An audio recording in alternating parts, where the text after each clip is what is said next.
Dear students, आज हम prove करेंगे कि अगर एक डायमीटर जो है कॉर्ड को दो बराबर हिस्सों में डिवाइड कर रहा होगा तो वो डायमीटर कॉर्ड के साथ 90 का एंगल बनाएगा, यानी परपेंडिकुलर होगा। तो अब देखें यहाँ पर मैंने एक यानी प्रॉब्लम यहाँ पे एक दर्ज किया इस तरह से कि इसमें हमने ए बी जो आपको नज़र आ रही है कॉर्ड है, ठीक है, जबकि एस वन जो हमें लाइन सेगमेंट नज़र आ रही है ये डायमीटर है, ठीक है।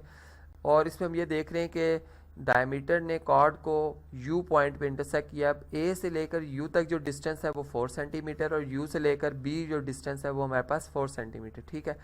अब क्वेश्चन ये आता है कि ये एंगल जो है वो कौन सा एंगल हो सकता है। अब देखें इसमें हमने यानी ऑलरेडी हम ये थ्योरम प्रूव कर चुके हैं कि जब भी किसी लाइन सेगमेंट का, ठीक है, एक परपेंडिकुलर बाइसेक्टर ड्रॉ किया जाता है तो उसके परपेंडिकुलर बाइसेक्टर पे अगर कोई भी पॉइंट लिया जाए और उसका डिस्टेंस इस लाइन सेगमेंट के एंडिंग पॉइंट से बराबर होता है। जैसे आप देखें ओ पॉइंट का ए पॉइंट से डिस्टेंस है वो रेडियस है, इसी तरह ओ पॉइंट का बी पॉइंट से डिस्टेंस है वो रेडियस है, ये बराबर है। इसलिए ये जो हमारे पास ओ एस जो आपको लाइन सेगमेंट नज़र आ रही है ये बेसिकली क्या है जी, परपेंडिकुलर बाइसेक्टर है, जिससे बिल्कुल बात ये कंफर्म हो जाती है कि ये जो एंगल बन रहा है हमारे पास यू पॉइंट के ऊपर वो क्या होगा जी, ये 90 डिग्री का होगा, ठीक है।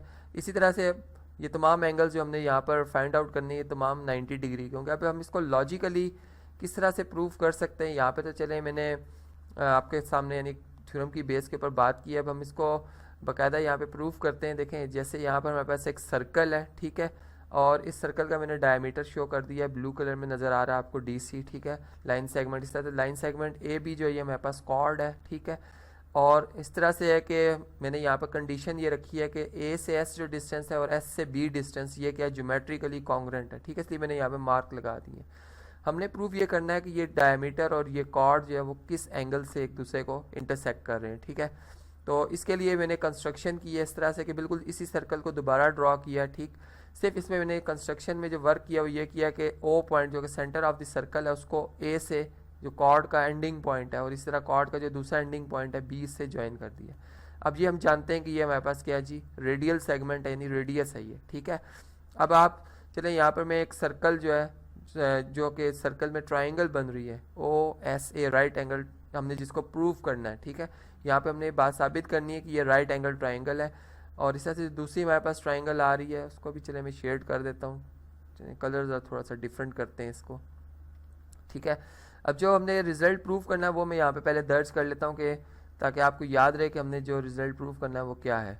हमारा ये रिजल्ट होना चाहिए कि जो एंगल हमारे पास A to S वर्टेक्स पे बन रहा है, यानी आर्म जो इसके बन रहे हैं वो AS आर्म है और SO आर्म है, तो ये जो एंगल होगा ये 90 डिग्री का होगा। इसी तरह जो हमारे पास सेकंड एंगल बन रहा है वो कौन सा बन रहा है जी, B। अगर हम B वर्टेक्स से आते हैं तो हम ये कहेंगे जी मैयर एंगल BSO। ये दोनों जो एंगल्स हैं ये 90 डिग्री के हमने प्रूव करने हैं कि ये 90 डिग्री के, ठीक है।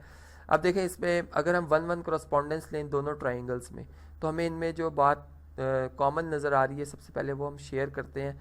इसमें हमें जो कॉमन बात नज़र आ रही है कि हमारे पास जो AS लाइन सेगमेंट है और SB लाइन सेगमेंट है ये बराबर है, ये गिवन है, ठीक है।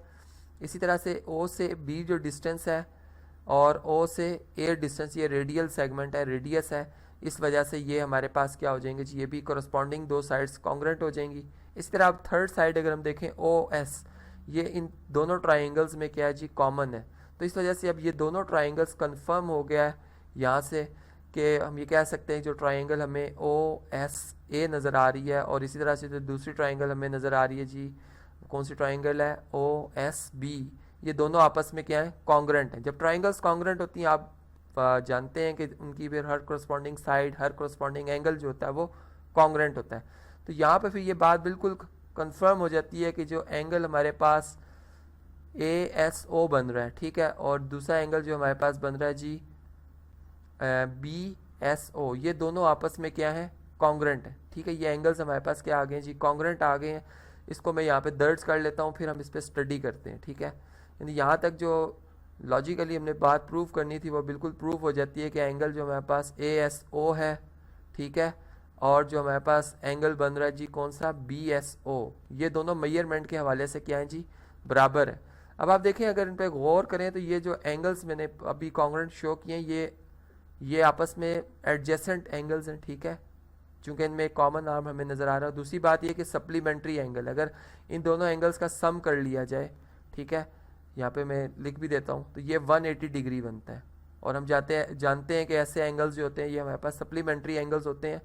तो यहाँ से फिर ये बात साबित होगी है कि दो ऐसे एडजेसेंट सप्लीमेंट्री एंगल्स जो कि मेजरमेंट में बराबर हों, तो लाजमी बात है वो कौन से एंगल हो सकते हैं, वो 90 एंगल ही होगा, 90 डिग्री का एंगल। चूँकि 90 और 90 डिग्री एंगल्स ये ऐसे एंगल है जिनका सम 180 होता है, ठीक है, और यही वो वाहिद दो सप्लीमेंट्री एंगल हैं जो आपस में बराबर हो सकते हैं, ठीक है। तो ये फिर बात यहाँ से बिल्कुल कंफर्म हो जाती है कि दोनों एंगल्स की जो मेजरमेंट है वो बराबर भी है और दोनों 90 डिग्री के हैं। इससे ये बात बिल्कुल कंफर्म हो जाती है कि डायमीटर जो है कॉर्ड को क्या कर रहा है जी, परपेंडिकुलर है, उसके साथ 90 का एंगल बना रहा है, ठीक है।